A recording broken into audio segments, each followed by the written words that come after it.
Hi there, welcome to Kneppy Invest. Time for another technical update.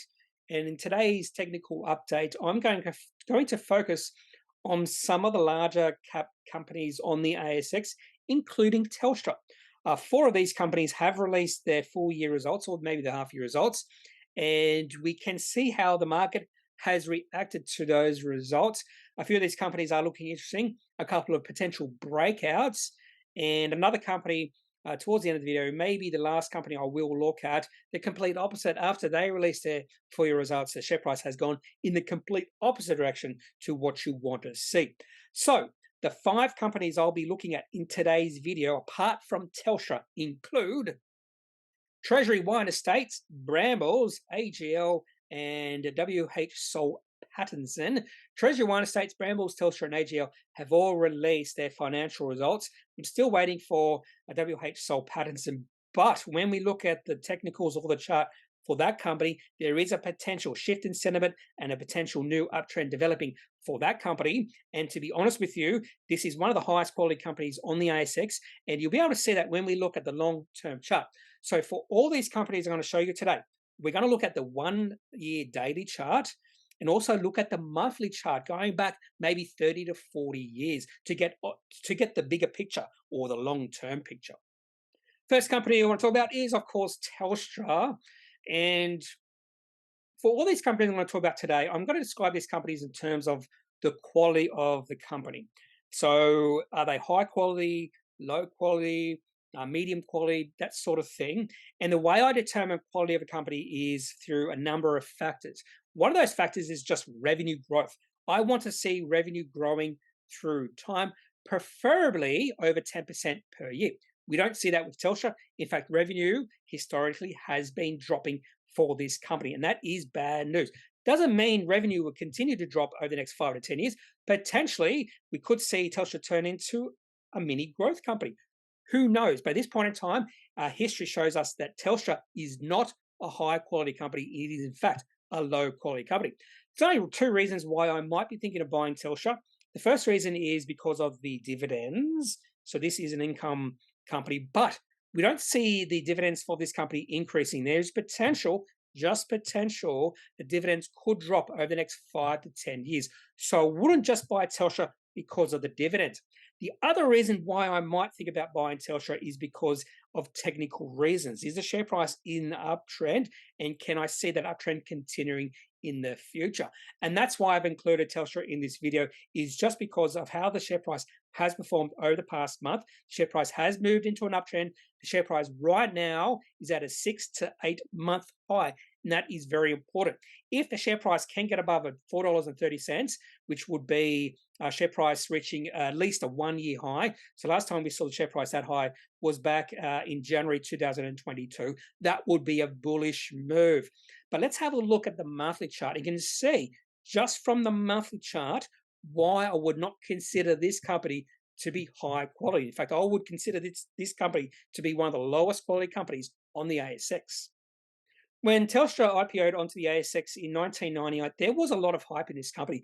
A lot of people I knew wanted to hold shares in this company. And that's why actually the share price of Telstra rallied from $6 to a high of $9.20 in the first 6 months of trading it had on the ASX.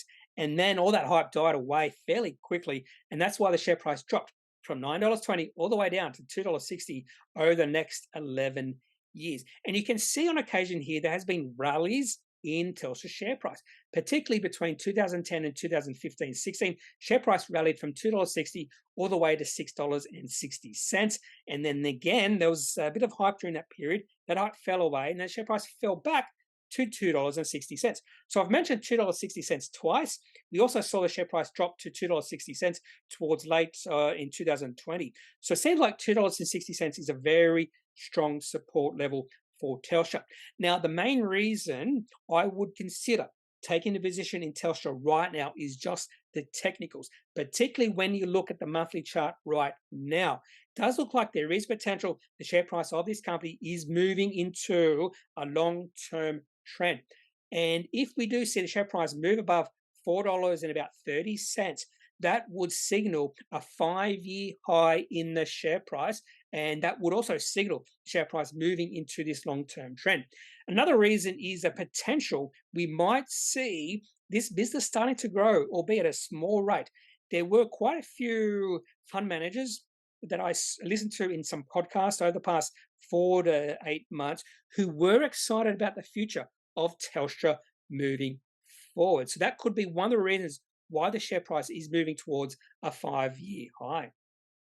Next company I want to talk about is Treasury Wine Estates. Now, I am a shareholder of this company, and I hope to be a long-term shareholder of this company over the next 5, 10, 15, potentially over the next 20 years.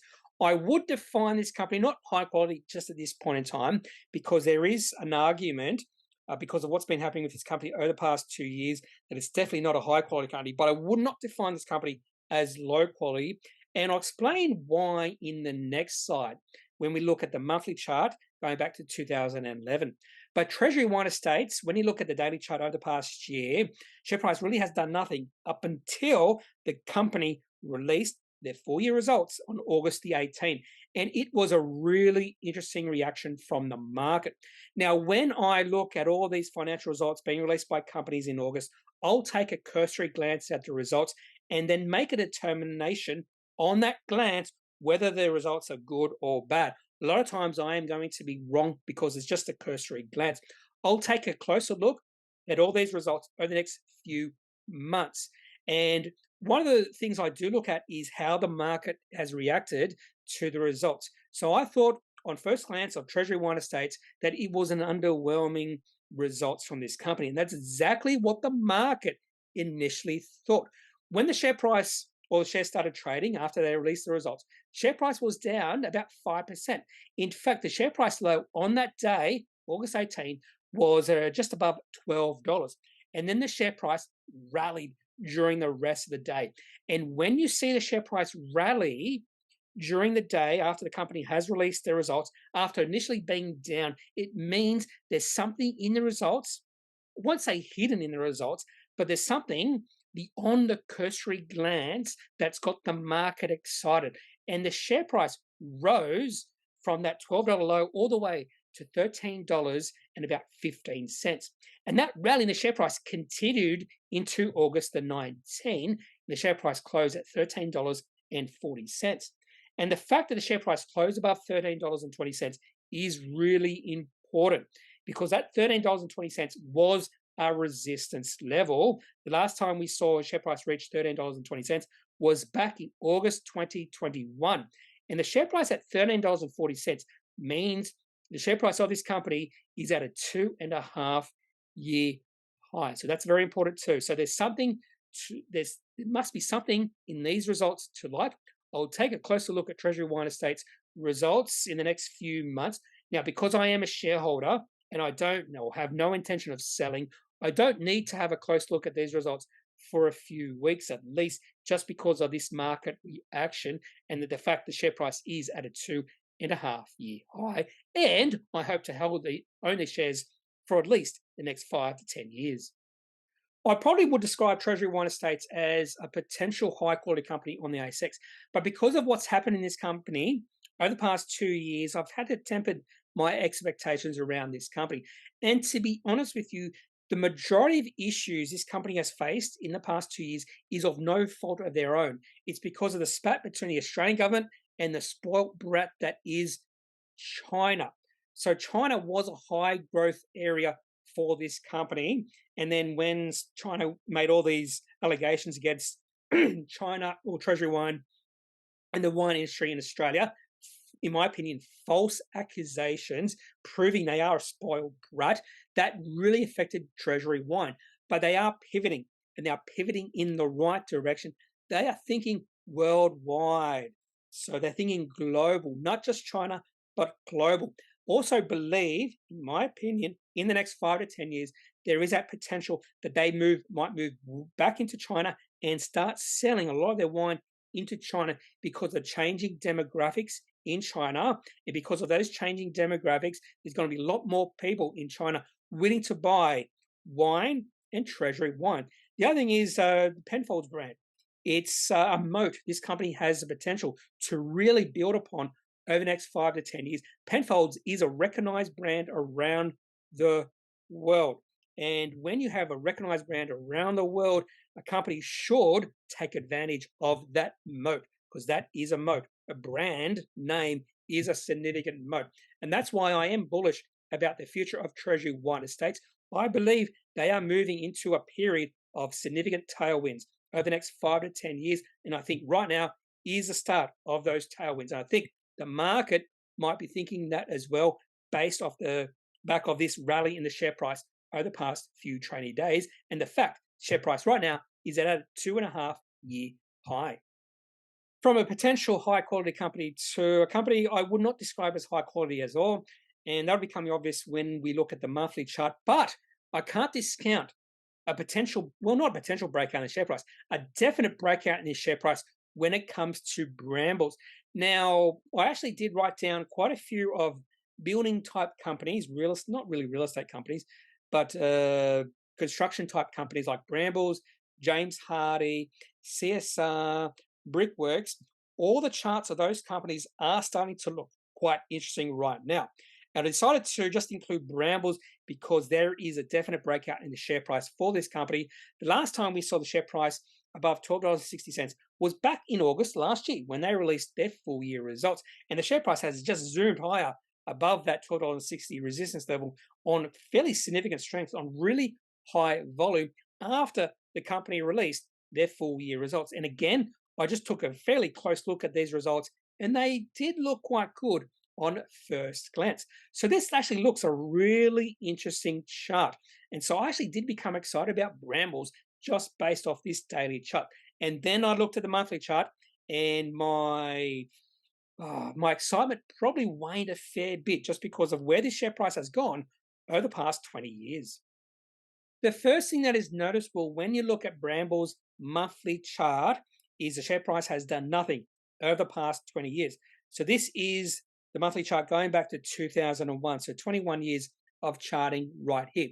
And a good way to determine whether a company is low quality or high quality, apart from looking at its financials, looking at its revenue growth, profit growth, that sort of thing, is just by looking at this chart.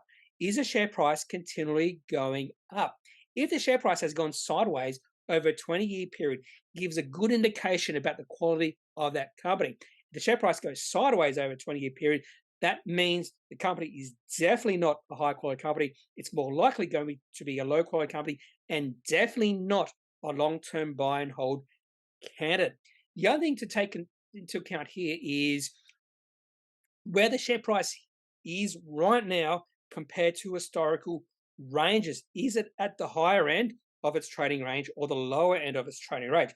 So the best time to buy Brambles, ideally, is if the share price gets to $4.50 or $5, because we have seen that share price reach twice in the past 20 years, back in 2003 and 2009. However, over the past about 6 or 7 years, the share price has stayed consistently above $9. So if I see the share price get to about $9, that could be a technical buy for this company, hoping the share price then rallies from that $9 to about $13, $13.50, a nice 50% gain in the share price of the company. Because when the share price gets above $13 for Brambles, that's the time to sell. Because every single time the share price of this company gets above $13, it doesn't stay above $13 for very long. We see the share price fall quite quickly thereafter. So definitely not a long-term buy candidate right here with Brambles. More than likely, what you want to do is just keep an eye on Brambles' share price. If the share price gets towards the bottom of its trading range, say $9 or so, that might be a short to medium-term play for this company. From a low-quality company to a high-quality company, which is H. Soul Pattinson, or Washington H. Soul Pattinson. And this is a company that has consistently increased their dividends year on year. When we look at the monthly chart, you'll be able to see straight away why I define this company as high quality, particularly when we compare it to Brambles. So just remember Brambles chart when we look at WH Soul Pattinson. But when we look at the daily chart for WH Soul Pattinson, it gives us a completely different picture than Brambles. So Brambles has just moved into at least a 1-year high in the share price. The share price has broken out, but that does not mean that's necessarily a buy. I look at these high quality companies a little bit different than those lower quality companies. So I'm really just trading those lower quality companies. When it comes to these higher quality companies like WH Soul Pattinson, I'm looking at value. And when the share price is moving towards $20 here, as the share price keeps on dropping, it becomes more and more attractive. And then what I'm looking for, as the share price keeps on dropping, I'm looking for a shift in sentiment. I'm looking for a shift in trend in the share price. And that's exactly what we're seeing with WH Soul Pattinson over the past few months. We're starting to see share price move or potentially move into an uptrend. Share price has rallied quite nicely over the past 2 months from a low of $22.50 to $26.50. So this is definitely a potential buy right now, just based on value and based off a shift in sentiment and a shift in trend in the share price. Now, it should become quite obvious why I define WH Soul Pattinson as a high quality company just by looking at the chart. Comparing this to Brambles, Brambles share price has done absolutely nothing over the past 20 years. With WH Soul Pattinson, this chart goes all the way back to 1991, so 30 years of trading here, and the share price consistently goes up. Now, there has been violent swings in the share price from time to time, particularly over the last 3 years or so, but that's really interesting. But that's no reason not to take a position in the company. And the other thing I'd probably look at is whenever you see the share price of this company get below the 60-month moving average, which is the bottom of the 4 moving averages I have in this, that's the time to buy. Because every single time share price gets below that moving average, we see a rally in the share price. And that has happened over the past few months. We saw the share price get below about $25, which was below that 60-month moving average, and then the share price rallied quite quickly. So now might be the time to take a position in WH Soul Pattinson if you like this company, if you want to hold this company for the long term. Last company I want to talk about is AGL, and I actually did have a position in this company for a short period of time to take advantage of this developing uptrend that we saw to begin in about December 2021 at around about $5.70. Share price continued to rally over the next 6 months. The share price rose from $5.70 to $8.90. But that uptrend really started to weaken in June of this year, and the share price started to go sideways. So that's not a good look. When you start to see a share price consolidate, share price could turn lower, could turn higher after a consolidation period.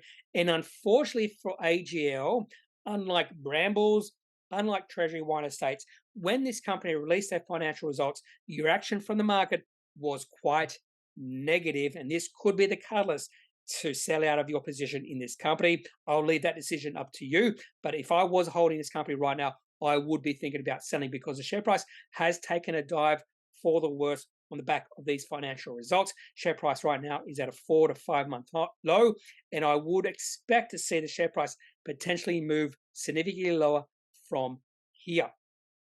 As we look at the longer term chart for AGL, you probably could argue with me that this belongs in the higher quality realm of companies on the ASX because the share price increased from $2 or less than $2 back in 1990 all the way to a high of $28 at the start of 2017. So that is a sign of a higher quality company. The share price is from the bottom left to the top right. But if we just look at the last 5 years, the share price of this company has completely tanked. It's fallen from $28 all the way to a low of $5. And even now at $8, it is significantly lower than the share price high we saw in $28. A lot of negative sentiment still in this company. And just based off the daily chart and the negative reaction from the market on the back of their financial results right now, I think AGL, in my opinion, just my opinion, more belongs in the sell category than the buy category. That's all I have for this technical update. Looking at 5 higher market cap companies on the ASX, including Telstra, WH Soul Pattinson, AGL, Treasury Wine Estates, and Brambles. If I had to have a pick of these 5 companies, I'd probably pick WH Soul Pattinson just ahead of Treasury Wine Estates.